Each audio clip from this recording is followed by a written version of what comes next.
Hello friends, आप सब कैसे हो? आई होप आप अच्छे होगे। आज हम आपके लिए लेके आए हैं द हिंदू न्यूज़ एनालाइज इन हिंदी।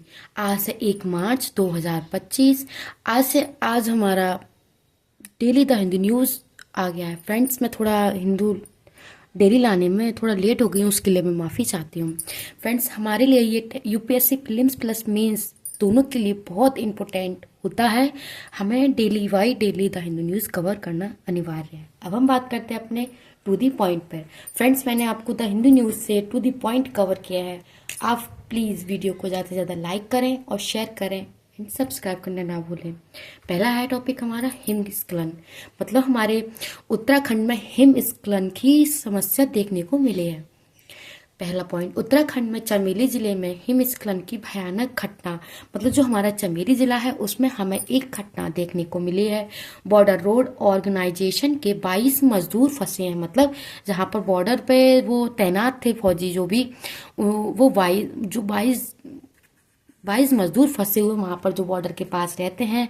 भारतीय सेना और भारत तिब्बत सीमा पुलिस उनको बचाने बचाने के प्रयास से जुटी हुई है। मतलब तिब्बत और जो भारत की सीमा के पास जो भी सैनिक थे वो बचाने के प्रयास में हैं। कुल 57 लोग प्रोजेक्ट पर काम कर रहे थे। मतलब 57 लोग कार्य कर रहे थे, जिसमें से 22 मजदूर फंस गए हैं। 35 की सुरक्षा सुनिश्चित कर ली गई है और 22 की भी अभी तक कोई पता नहीं है। अभी भी भीषण बर्फबारी के कारण राहत का कार्य बंधा हुआ है। और हिमस्खलन पर्वतीय क्षेत्रों में होने वाले हिम का एक बड़ा प्रवाह होता है, एकांक बड़ा प्रवाह होता है। और भूस्खलन जैसे बसे हिम द्वारा होता है। मतलब जहाँ उत्तराखंड में जो पहाड़ बड़े बड़े बर्फ होते हैं, वहाँ पर अधिक बर्फबारी होने से बर्फ का गिरना, एक चट्टानों से गिरना से हमें भूस्खलन देखने को मिलता है। और इससे हमें काफ़ी भयानक भी स्थिति देखने को मिल रही है। अब हम बात करते हैं अपने नेक्स्ट पॉइंट, अपने नेक्स्ट आर्टिकल पे। जीडीपी विकास दर। मतलब हमारे भारत की जीडीपी विकास दर कर रही है या नहीं कर रही है, हम उसके बारे में आपसे बात करते हैं। भारत की जीडीपी वृद्धि दर अक्टूबर से दिसंबर 2024 में की तिमाही में 6.2% रही है, जो उसकी पिछली तिमाही में 5% 6 थी, और उससे अधिक सुधार देखने को मिला है। मतलब हमें 2023 से और अधिक सुधार देखने को 24 में भी और 25 में भी मिला है। आंकड़े राष्ट्रीय सांख्यिकी कार्यकाल द्वारा जारी किए जाते हैं। मतलब राष्ट्रीय सांख्यिकी कार्यकाल से किए जाते हैं। आरबीआई के अनुमान से भी 0.2 से भी कम रही है। और सरकारी व्यय में 8.3% की वृद्धि से भी इसको राहत मिली है। और निजी उपभोग व्यय में 6.9% की वृद्धि हमें देखने को मिली है। फ्रेंड्स, ये हमारे कुछ आंकड़े हैं जो हमें बताते हैं कि हमारी जीडीपी वृद्धि दर अधिक हो रही है, कम हो रही है, और किससे हमें कितना अनुमान लगता है कि किस साल कितना खर्च एवरेज हो सकता है। हम बात करते हैं अपने नेक्स्ट। भारत के पहले 2 तिमाही में 6.5 और 5.6% चीजों की वृद्धि। अब अगर वर्ष का 6.5% का लक्ष्य पाना है तो आखिरी तिमाही में 7.6% की वृद्धि दर की आवश्यकता होगी। जैसे कि अप्रैल से जून में 6.5% की वृद्धि देखने को मिली। जुलाई सितंबर में हमें कमी देखने को मिली है 5.6, और अक्टूबर से दिसंबर में 6.2, और हमारा जनवरी से मार्च तक 7.2 हमें लाना ही पड़ेगा। इतना हम कार्य करेंगे। हम बात करते हैं अपने नेक्स्ट आर्टिकल, भारत यूरोप व्यापार समझौते। हमारे भारत और यूरोप के व्यापार के जो समझौते हैं उनके बारे में हम बात करते हैं। भारत और यूए 2025 के अंत तक मुक्त व्यापार करेंगे। मतलब जो भारत और यूरोप है वो अपना अलग अलग मुक्त व्यापार करेंगे। दूसरा है, ईयू के अध्यक्ष उर्सुला वॉन डर लायो भारत के दौरे पर दोनों पक्ष सुरक्षा में भी सहयोग पर समझौता करेंगे। मतलब Ursula von der Leyen Bharat के दायरे में आई हुई हैं और 21 लोगों के साथ में वो भारत का ब्यौरा कर रही है।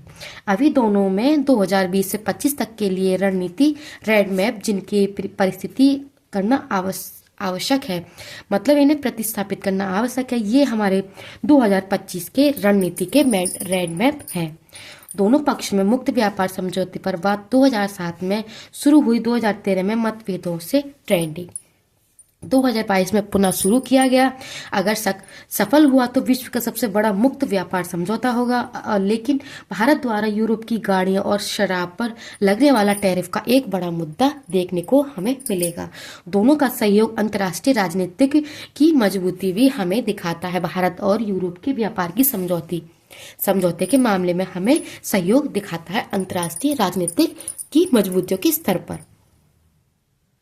अब हम बात करते हैं अपने भारत के आदित्य L1 मिशन पर। यह मिशन हमारा 2023 में लॉन्च हुआ था। उसके हमें पृथ्वी से जो थोड़ी दूर पर हमारा आदित्य L1 है, उससे हमें एक फोटो भेजी है, एक लाइट के द्वारा एक आग लगने की तरह फोटो हमें उसने भेजा है। हम बात करते हैं अपने पहले पॉइंट पे। भारत के पहले और अध्ययन के लिए भेजे गए मिशन आदित्य L1 ने पहली बार सौर उज्ज्वल कर्निल का चित्र लिया है। मतलब वहां से उन्होंने आदित्य L1 ने एक चित्र भेजा है। इस मिशन के सोलर अल्ट्रावायलेट इमेजिंग टेलीस्कोप ने ये चित्र लाया है। मतलब जो अल्ट्रावायलेट इमेजिंग है उसने एक फोटो भेजा है। सूर्य की जानकारी की दिशा में महत्वपूर्ण कदम है। मतलब हमें सूर्य के बारे में जानकारी का एक पहला कदम देखने को मिला है। ये सूर्य चमकीले और ऊर्जावान क्षेत्रों में से एक है। मतलब जो हमें चमकीले जो फोटो भेजा है आदित्य L1 ने, वो एक चमकीले ऊर्जावान क्षेत्र में से एक देखने को मिलता है। सूर्य के विस्फोट और प्रक्रिया अभी भी रहस्यमय है। मतलब जहां सूर्य पे विस्फोट होते हैं, आग लगती है, क्रियाएं होती हैं, वो भी अभी एक रहस्यमय क्रिया है। मिशन 2023 में छोड़ा गया था, लेकिन 2024 में पृथ्वी सूर्य लग्रज कक्षा में स्थित है। मतलब लग्रज कहाँ, जो हमारी पृथ्वी है, पृथ्वी से 1% की दूरी पर ये सूर्य की निगरानी कर रहा है। इससे हमें फोटो यहाँ पे भेजा है आदित्य L1 ने। अब हम बात करते हैं अपने नेक्स्ट आर्टिकल पे ट्रंप और जेलेंस्की के सार्वजनिक बहस के बारे में हम आपसे बात करेंगे। पहला है पॉइंट, अमेरिका और यूक्रेन के राष्ट्रपति की अमेरिका का सार्वजनिक बहस। मतलब अमेरिका के और यूरोप के जो राष्ट्रपति उन्होंने सार्वजनिक बहस की, वो भी मीडिया के सामने। मतलब सार्वजनिक नहीं होनी चाहिए, फिर भी उन्होंने की। ट्रंप ने जेलेंस्की की चेतावनी दी है कि अगर अभी समझौते नहीं किया तो अमेरिका जो समर्थन आपको नहीं मिलेगा। मतलब जो अमेरिका आपके लिए सहायता करती है, वो आपके लिए नहीं मिलेगा। उन पर खतरनाक नीतियां बनाना, विश्व युद्ध की ओर बढ़ने के आरोप लगाए गए हैं। मतलब उन पर विश्व युद्ध का आरोप गया है कि आपकी वजह से ये सब हो रहा है।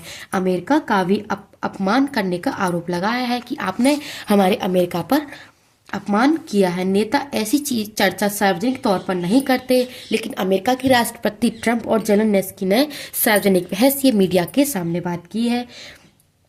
टेलीविजन के लिए की जाने वाली कूटनीति बुलाई जा सकती है। मतलब हम टेलीविजन पे भी बात कर सकते हैं, लेकिन उन्होंने सार्वजनिक नीति को अपनाया है सभी के सामने। अब हम बात करते हैं भारत की डिजिटल अर्थव्यवस्था। Indian council for research for international relation की रिपोर्ट से हमें पता चलता है कि डिजिटल अर्थव्यवस्था में मजदूर के खर्चे के आधार पर भारत विश्व में 28वीं रैंक पर आता है। मतलब डिजिटल अर्थव्यवस्था के मजदूर के खर्चों के आधार पर 28वीं रैंक पर आता है। पूरी अर्थव्यवस्था के तौर पर डिजिटलीकरण हुआ।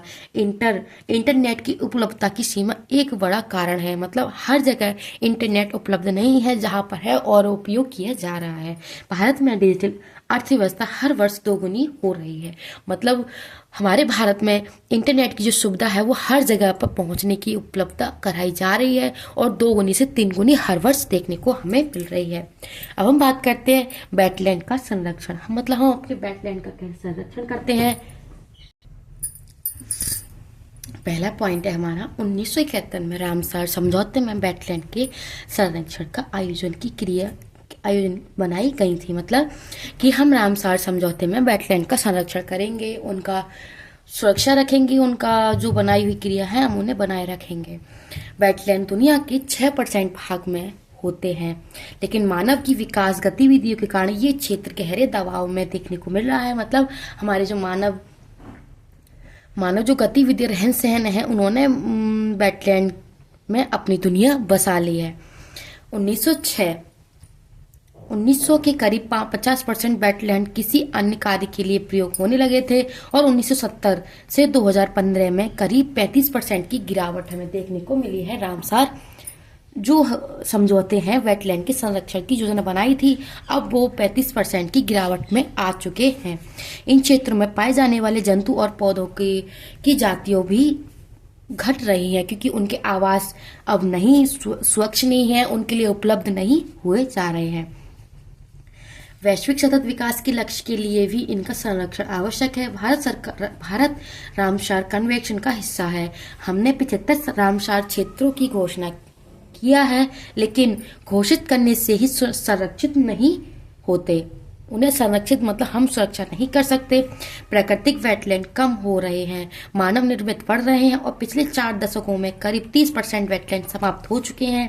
मुंबई में 1970 के बाद से 71% वेटलैंड समाप्त हुए हैं। ये एक वेटलैंड का संरक्षण नहीं, एक हमें गिरावट देखने को मिल रही है। अब हम बात करते हैं AI और नियमन। हमें AI से क्या क्या कार्य करने को मिल रहा है, हमें कंपनी में क्या लाभ, इसके क्या दुरुपयोग है, हम उनके बारे में आपसे बात करेंगे। भारत की कंपनियां AI क्षेत्र में काम करना चाहती, मतलब जो हमारा इंडिया है वो अब AI की कंपनियों में काम करना चाहता है, लेकिन सरकारी नियमों की सोच की कमी से प्रभावित होती है। भारत अभी भी AI के दुरुपयोग के बहुत मामले में है। ऐसे में क्या भारत EU की तरह कठोर नियंत्रण करे या अमेरिका की तरह खुला छोड़ दे? क्या AI के दुरुपयोग पर नियंत्रण पाने की क्षमता है? बाजार में स्वतः आ सकती है। इन बिंदुओं को लेकर स्पष्ट की नीति भी अभी तक नहीं सामने आई है। आवश्यकता जिससे आदि यौगिक उत्पादन किया जा सकता है। ये हमारे कुछ AI के नियमन कार्य हैं जिनके द्वारा हमने आपसे टू द पॉइंट बात किया है। फ्रेंड्स, आप सभी को नोट्स कैसे लगे कमेंट सेक्शन में बताना एंड वीडियो को ज़्यादा से ज़्यादा लाइक करना, शेयर करना एंड सब्सक्राइब करना ना भूलें। Thank you.